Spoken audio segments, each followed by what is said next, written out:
Almost any accomplishment in the history of the world has come at the hands of people who've taken risks. People who are willing to push the envelope. People who are willing to explore the unknown. And, you know, the key thing about taking risks is learning. You know, and if something doesn't work out, learn from it. And then you're able to move further. If you play it safe, that makes you stupid. Because if you don't take risks, you don't get smarter. You know, so you may know the answer, but you can't do anything. Because if you're going to be successful, you've got to take some risk. And when you take a risk, you make a mistake, and you might learn something, because we're supposed to learn from our mistakes. See, that's what life is. See, you've got to be willing to give it all up. Because the only way that you can grow, you've got to risk. The only way that you can become your best, you have got to risk. Sacrifice leads and gains follow. Don't look for any gains where there's been no sacrifice. Don't wake up and look for no gain. Don't look for your game to improve. Don't look for the record to improve. Without sacrifice, there are no gains. You're gonna fail. You're gonna fail 10 times, 100 times, maybe even 1,000 times. But that's okay. Failure isn't permanent.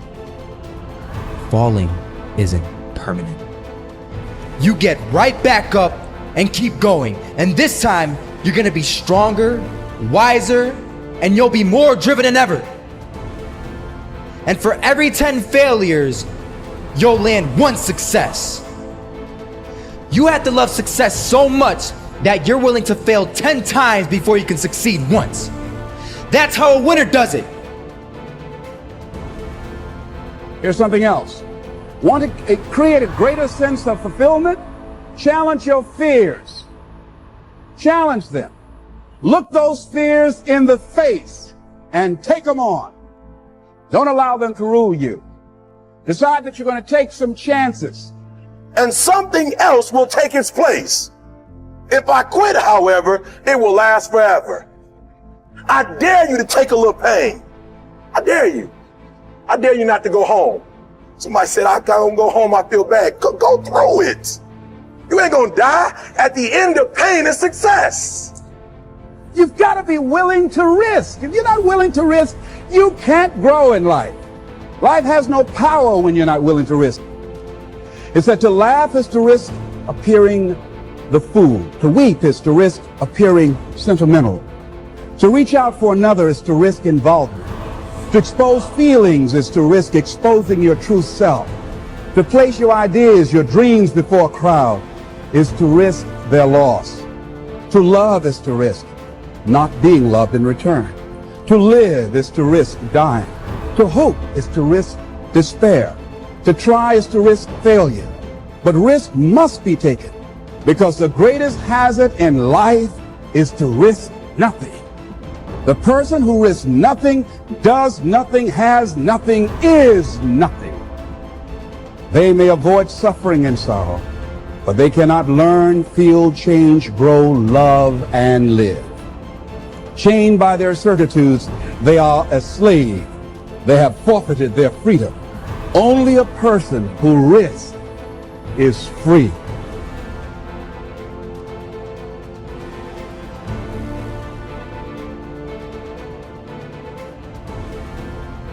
I don't know how many of you remember or recognize the name Howard Hill. Now, Howard Hill was a good Alabama boy. He was an archer.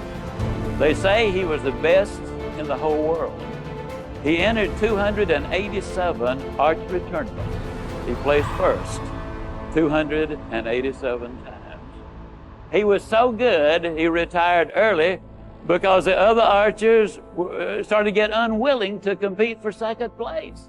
I've seen newsreels of Howard Hill where from 50 feet away, he had split an arrow dead center in the bullseye. Then he would take the next arrow and split the first one.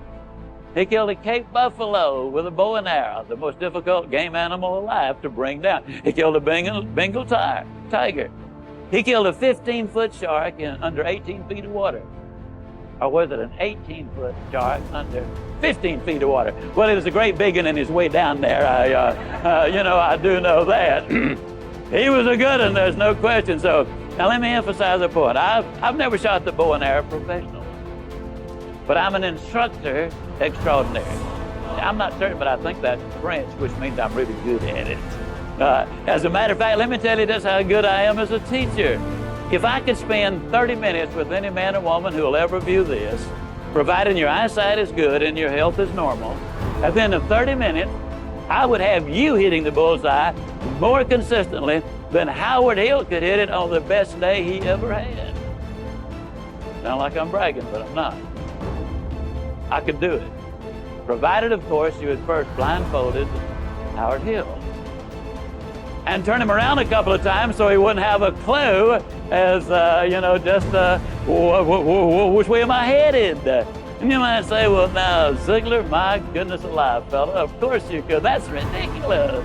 How on earth could a person possibly hit a target he couldn't even see? It's a good question, but here's the better one. How can you hit a target you don't have? Also, one more thought on discipline. Here's the greatest value of discipline. Self-worth. Self-esteem. People are teaching self-esteem these days, but they don't connect it to discipline. The least lack of discipline, and it starts to erode our psyche.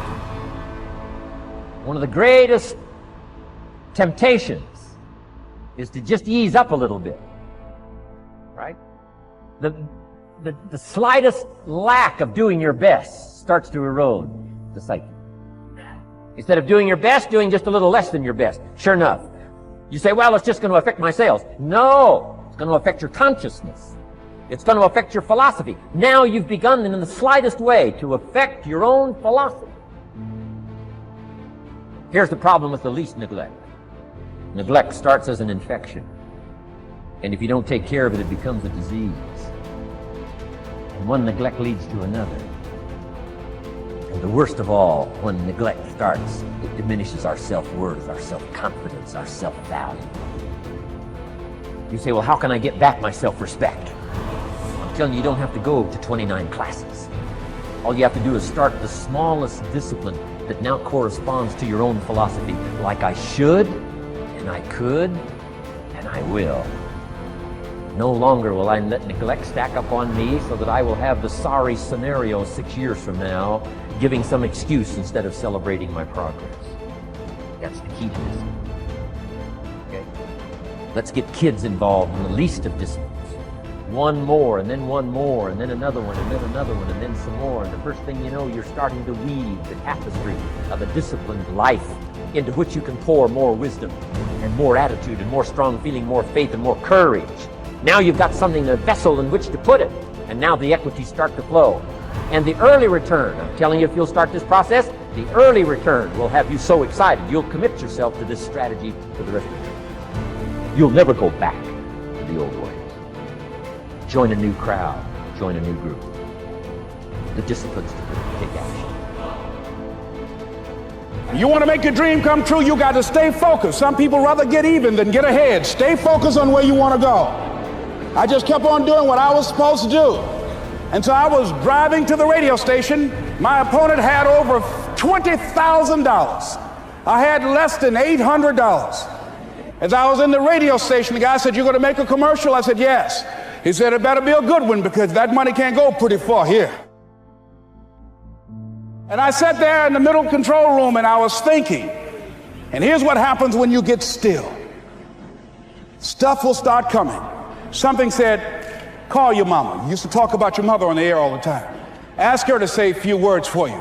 That'll be a different kind of political spot. So I called my mama, and I had a gospel record playing in the background. And then I had my mother say, "Hello, this is Mrs. Mamie Brown. When I raised my sons, I raised them to be good children. When they got out of hand, I beat their behind and made them go right. Please vote for my son. He's a good boy." Usually in the state representative race, maybe 3,000 or 4,000 people will come out to vote in a primary. In that primary race, over 27,000 people came out and voted and said, I'm voting for Les Brown because his mama said he's a good boy. I won, ladies and gentlemen. I won.